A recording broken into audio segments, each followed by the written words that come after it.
নমস্কার। প্রশ্ন হচ্ছে, পার্থ চট্টোপাধ্যায় আসল মাথা বা মাথাদের নাম বলার সাহসটা কি দেখাতে পারবেন?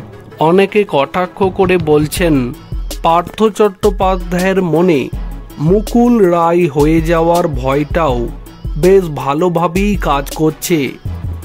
নিয়োগ দুর্নীতির ঘটনাতে নিজের শ্বশুর পার্থ চট্টোপাধ্যায়ের বিরুদ্ধে রাজসাক্ষী হয়েছেন তার জামাই কল্যাণময় ভট্টাচার্য।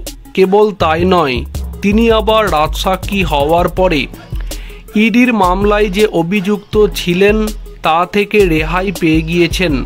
আর এই পরিস্থিতিতে এবার পার্থ চট্টোপাধ্যায়েরও রাজসাক্ষী হয়ে আসল মক্ষী রানীর নাম বলে দেওয়া উচিত বলে মন্তব্য করলেন বিজেপি সাংসদ সুকান্ত মজুমদার। প্রসঙ্গত, এদিন এই ব্যাপারে বিস্ফোরক মন্তব্য করলেন পশ্চিমবঙ্গ রাজ্য বিজেপি সভাপতি তথা কেন্দ্রীয় মন্ত্রী সুকান্ত মজুমদার।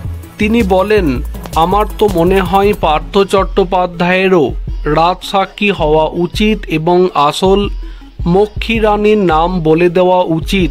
তাহলেই পুরো বিষয়টি সামনে চলে আসবে।